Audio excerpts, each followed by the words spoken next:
بسم اللہ الرحمن الرحیم۔ شاگردان عزیز، السلام علیکم ورحمۃ اللہ وبرکاتہ۔ آج ہم بہار کی غزل پڑھیں گے۔ سب سے پہلے آپ کو یہ بتا دوں کہ عام طور پر غزل میں کسی انسانی محبوب کا ذکر ہوتا ہے، لیکن بہار کی غزل میں ان کی محبوبہ، ان کی سرزمین یعنی ایران ہے۔ جیسا کہ آپ کو میں نے پہلے بھی بتایا تھا کہ بہار کے دور میں ایرانی بادشاہوں نے اپنے مفادات کے لیے ایران کی بہت ساری کمپنیوں کے ٹھیکے انگریزوں اور روسیوں کو دے دیے تھے اور بہت سارے ادھار لے کر خود عیش کرتے تھے اور عوام کو بہت ہی بدحالی کا شکار بنا دیا تھا۔ تو ایسے میں بہار جیسا محب وطن قلم اٹھاتا ہے تو جو غزل لکھتا ہے اس میں ان کی محبوبہ، ان کی سرزمین یعنی سرزمین ایران ہے۔ اس کے نتیجے میں انہیں قید و بند کا سامنا کرنا پڑتا ہے اور انہی موضوعات کو سموتے ہوئے بہار فرماتے ہیں: من نگویم کہ مرا از قفس آزاد کنید، میں نہیں کہتا کہ مجھے پنجرے سے آزاد کرو یا قید سے آزاد کرو۔ قفسم برد بے باغی و دلم شاد کنید، میرے پنجرے کو کسی باغ میں لے جاؤ اور میرے دل کو خوش کر دو۔ یہاں پر بہار فرماتے ہیں کہ میں قید سے آزاد ہونے کی خواہش نہیں کر رہا، بلکہ صرف مجھ پر اتنی مہربانی کرو کہ مجھے ایران کے کسی باغ میں لے جاؤ اور وہاں مجھے میرے وطن کی بہاریں دکھا دو۔ میرا دل اسی سے مطمئن ہو جائے گا کہ اگرچہ میں قید میں ہوں لیکن میرا وطن سرسبز ہے، ہرا بھرا ہے، خوشحال ہے، اور اس بنا پر اگر مجھے قید کی صعوبتیں برداشت کرنا بھی پڑے تو اس سے کوئی فرق نہیں پڑتا۔ اگلا شعر: یاد ان مرغ گرفتار کنید ای مرغان، اے پرندو اس گرفتار پرندے کو یاد کرو۔ چون تماشائے گل و لالے و شمشاد کنید، جب گل و لالہ اور شمشاد کو دیکھو۔ اب یہاں پہ مرغان یعنی مرغوں یعنی پرندوں سے مراد در حقیقت بہار اپنے دوست لے رہے ہیں، یعنی انسان ہی مخاطب ہیں۔ فرماتے ہیں کہ اے دوستو، اے میرے ساتھیو، اے میرے ہم نواؤ، جب تم محفلیں سجاتے ہو، جب تم ملک کی بہاریں دیکھتے ہو تو ان بہاروں میں مجھ قیدی کو بھی یاد کر لیا کرو کہ مجھ پر کیا گزر رہی ہے۔ اگلا شعر: ہر کہ دارد ز شما مرغ اسیری بے قفس، جو کوئی تم میں سے پنجرے میں کسی قیدی پرندے کو رکھتا ہے، برد در باغ و بے یاد منش آزاد کنید، مجھے اسے باغ میں لے جاؤ اور میری یاد میں آزاد کر دو۔ یہاں پر فرماتے ہیں کہ اے دوستو، اگر تم لوگوں نے کسی پرندے کو قید کر رکھا ہے تو یاد رکھو کہ قید بہت تکلیف دہ چیز ہے، بہت پریشان کرتی ہے اور آزادی جیسی کوئی نعمت نہیں ہے۔ تو اگر تمہیں مجھ سے محبت ہے تو میری یاد میں اس قیدی پرندے کو کسی باغ میں لے جاؤ اور پنجرے میں سے باہر نکال کے آزاد کر دو۔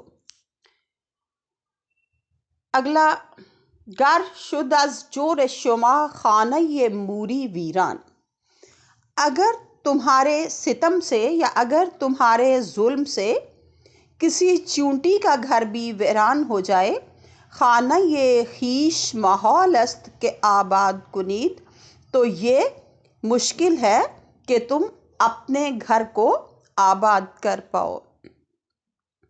یہاں پر بہت ہی خوبصورت انداز میں بہار ہمیں ظلم سے باز رہنے کی تلقین کرتے ہیں۔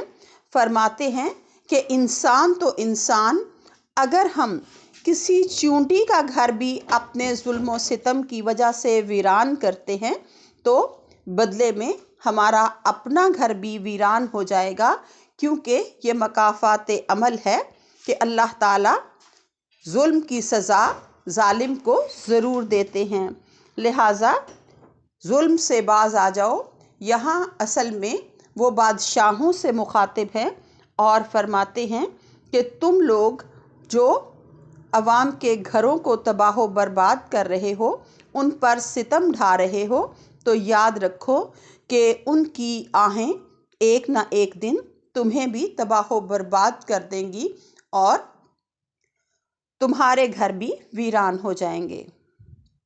اگلا شعر: کنج زندان شد اگر ہم وطنان سہم بہار۔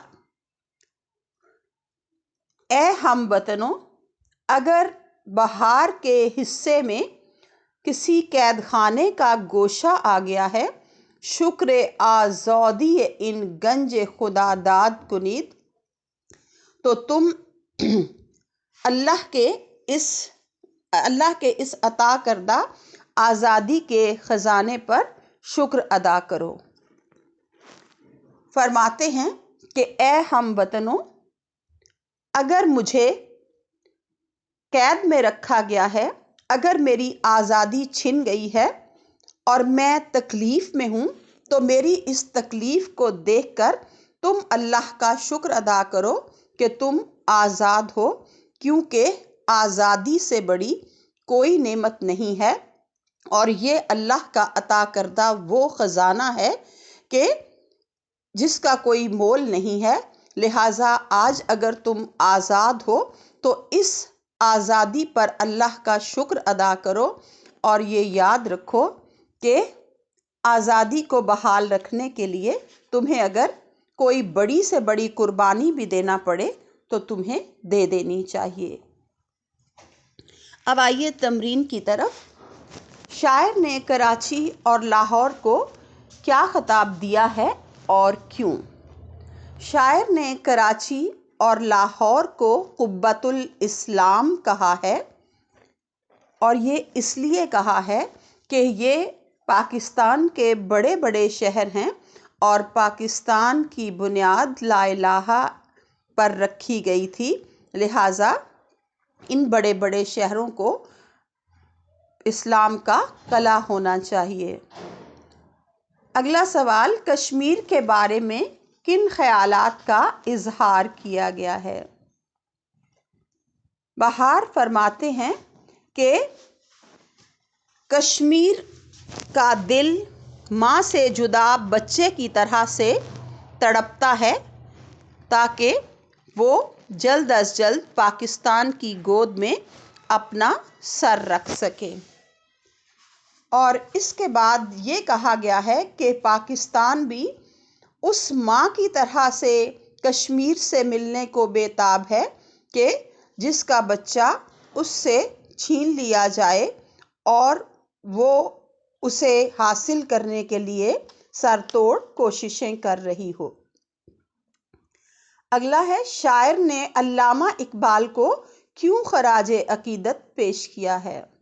شاعر نے علامہ اقبال کو اس لیے خراج عقیدت پیش کیا گیا ہے کہ ان کی شاعری کی بدولت برصغیر پاک و ہند کے مسلمانوں کے جذبات اور احساسات بیدار ہوئے اور انہوں نے غلامی کی زنجیروں کو توڑ کر آزادی کا سفر شروع کیا اور پاکستان کو حاصل کرنے میں کامیاب ہوئے۔ جی، اگلا سوال: ردیف اور قافیہ کیا ہوتا ہے؟ سبق میں سے ان کی نشاندہی کیجیے۔ ردیف اور قافیہ شعر کے آخر میں استعمال ہوتے ہیں۔ ردیف قافیہ پہلے آتا ہے اور ردیف بعد میں آتا ہے۔ عام طور پر ردیف بدلتا جاتا ہے لیکن قافیہ ایک جیسا رہتا ہے، لیکن ردیف ہم وزن ہوتا ہے۔ جیسے یہاں پر یار، دیار، کار، اعتبار کا بار، کنار کا نار، شعار کا آر، یہ سارے قافیہ ہیں اور پاکستان پاکستان سب جگہوں پر ردیف ہے۔ اس کے بعد ملک الشعراء بہار کے حالات زندگی لکھیے، نیز ان کے کلام کے بارے میں آپ کی کیا رائے ہے؟ تو بیٹا یہ صفحہ نمبر 67 اور 68 پر موجود ہے، آپ اسے زبانی یاد کر لیجئے۔ اگلا ہے درود بر پاکستان کے چوتھے اور پانچویں شعر میں دی گئی تشبیہات کی وضاحت کیجیے۔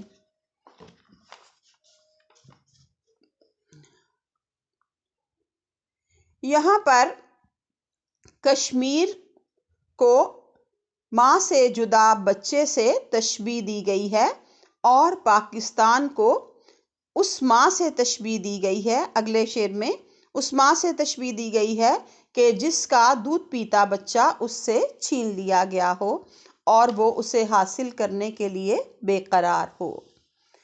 اگلا سوال ہے ضمائر متصل کو ضمائر منفصل میں تبدیل کیجیے۔ تو یہاں خون شان یہ ضمیر متصل ہے، آپ لکھیں گے خون لکھ کے نون کے نیچے زیر ڈالیں گے اور آگے ایشان لکھیں گے، الف یہ شین الف شاہ نون، خون ایشان۔ اگلا ہے حکمتش، تو حکمتش کا آپ حکمت وئی، حکمت لکھ کے واو چھوٹیے وی لکھیں گے اور بولیں گے وئی، حکمت وئی۔ اس کے بعد ہے قفسم، تو قفسم قفس اور الگ لکھیں گے اور آگے لکھیں گے من، قفس سے من۔ آگے ہے دلم، تو یہ ہو جائے گا دل من۔ تو بچوں آج کے لیے اتنا ہی، اللہ حافظ۔